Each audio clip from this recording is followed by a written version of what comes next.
freaked out. In episode 3.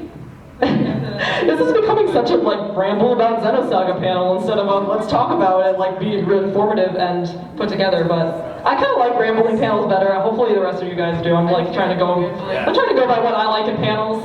I'm really sorry. Anyway, so Shion Uzuki is the main character, developing Cosmos, anti-Gnosis android, and then the Gnosis attacked the Woglinde, awakening Cosmos, which actually really parallels the Deus Awakening from Xenogears, which is cool. And the Woglinde is destroyed very quickly, and we soon join up with everyone, and it's party time. Not really. Not really party time, we have Cherenko dying and stuff. R.I.P. Andrew. Yeah.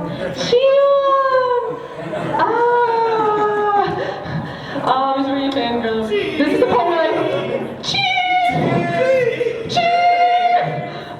Shion is the best. I don't know.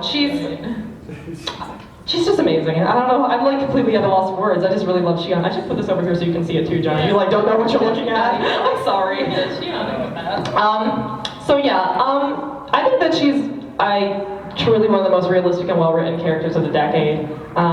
You really related to her. Yeah, I really related to her, and I think that was part of it. And I remember just sitting there being this is exactly what I felt like, and that was really interesting. Because you know how you relate to things sort of, but this was spot on, and it was crazy. She goes through a lot. She goes through a lot of stuff, and I mean, any good RPG pro tag, her parents are dead.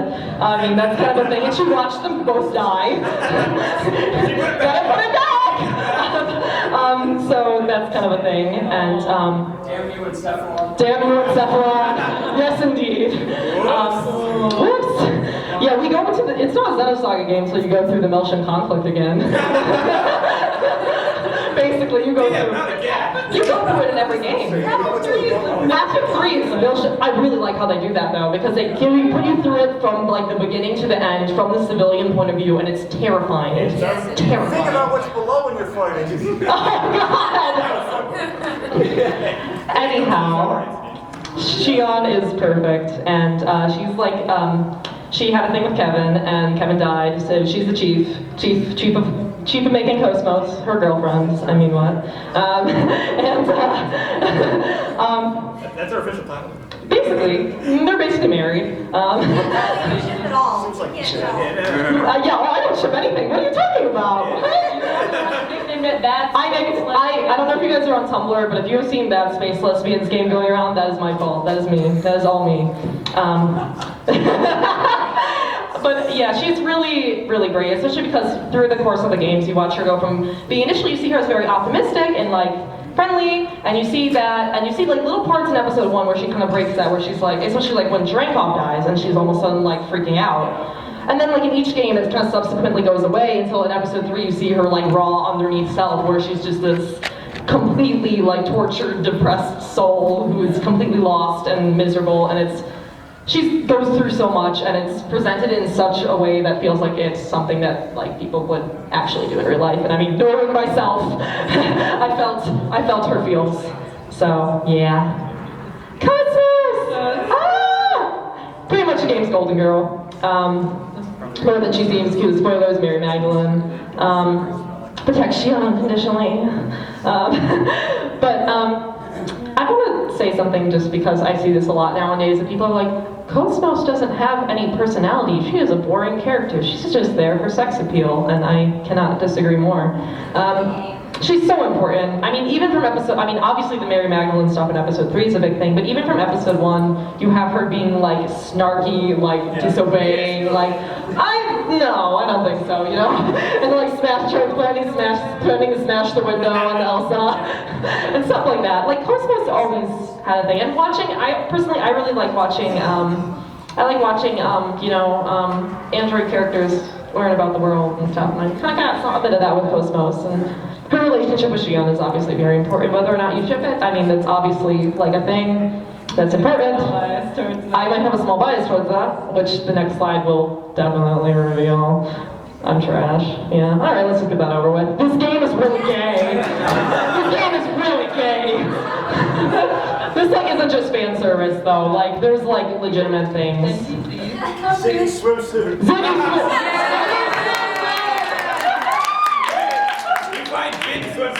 Margulis's room. Yeah, Jean swims through Margulis's room.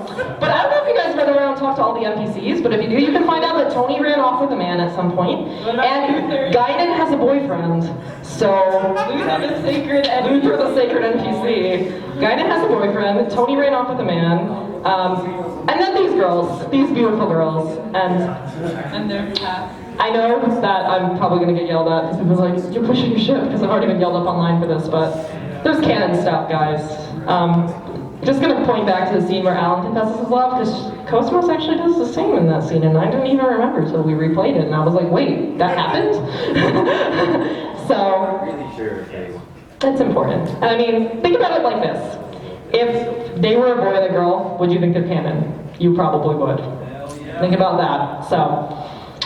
And the way that love works in Xenosaga is all very kind of subtle. I mean, even Junior and Momo, who are arguably pretty canon, that's pretty subtle too. So, and Junior and Momo gets That's extremely screwed up. yeah. I know. I think about that a lot. I'm like, oh my god, Junior is 26 and Momo is like 12. I can't get over that. Who cares? Yeah. It's uncomfortable, but I don't know how to feel about Junior Momo anymore. But he looks like They look so cute, but then you're like, oh my god. when you compare him. Speaking of Junior, everybody loves Junior, right? Yes. Yes, you know, basically the secondary protagonist behind Shion. Yeah, that's like- Because he has a lot of stuff in the second game. Albedo. Because Albedo. But, he's a 12-year-old with guns, not really. But, you know, I don't know. You want to talk about Junior? You really like Junior. My son, I mean, so yeah. Sort of. I mean, he's a clone of me, basically. So he's one of the hero TVs, which they were made to as an anti-existence to Voodoo, which it's sort of God, but I am not an anti-existence. thank you. You okay? I'm just keeping an eye on the time. I just realized I should do that because I mean this is a really long slideshow because I'm trash. Junior's great. We just our little space cowboy basically. If you've ever seen his original like concept art, he had a freaking big cowboy hat and it was really dumb. And Gaiden had like this like long coat with like this open shirt and I was like, what? He did not. He looked like an adult Junior. He did not look like Gaiden.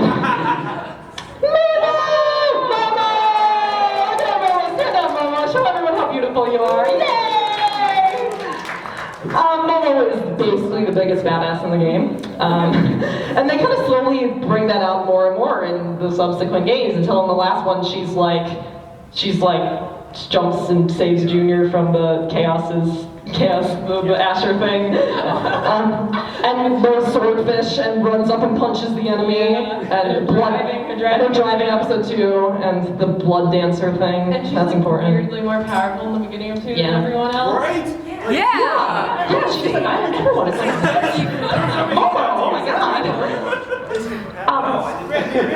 Something important about Momo, which Takahashi himself has said, is that everybody, another one like Cosmos, everyone gets caught up in her appearance and like forgets that Very cute. she's a very strong, very interesting character who's really important, and I just love her a lot. Momo's just really important. Momo's just so important. Momo. My pet. Sequence of lesbian laws, episode 1. Okay. So yes. Ziggy! Woo! Xenosaga, missed you! He has a connection to the Black Fork Man that sometimes appears before the party. Who can that be?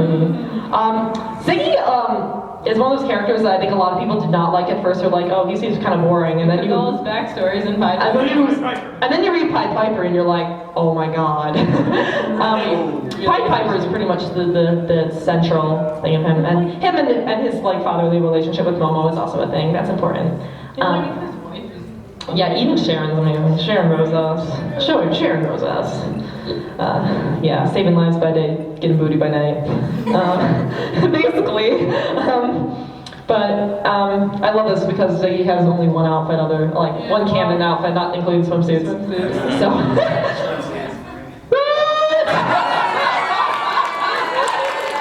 Yeah! He has the most terrifying swimsuit in all of existence. And people are like, like, yeah, here's your equal to opportunity fan service, if you even want to call it that. I don't even know what's going on here. Bobby wants that. Bobby wants that. Yuli Mizrahi wants that. Anatomically correct. He has like an 8-pack, guys. I imagine like his legs. Like, what is going on here? Legs? No legs? Legs? No legs? Legs?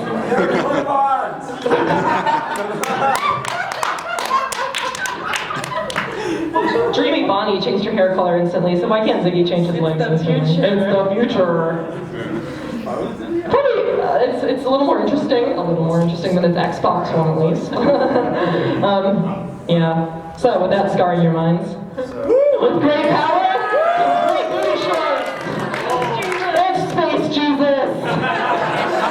It's literally Jesus in space. I put like nothing down on the thing because I'm like everything about chaos is a spoiler. You learned like everything about him in like the last the last hour of the game. Other than that, he was hanging with Elsa. He's pretty chill and can beat the Gnosis pretty easily and has Some booty people shorts. draw well and some people run fast. It's just something I can do. Thank you. Yeah, that makes sense when you put it like that. Right, Alan? Yes. About the Chaos Cosmos relationship in 01. Oh my God, you picked the wrong person to talk to me about. I do not understand that ship, to be honest. I'm gonna be pretty blunt. It's like they had barely any interaction. Like literally, they had like maybe like 5 lines between one another, and that's about it. And I was like, people are just doing this because of the whole Jesus, Mary, Magdalene.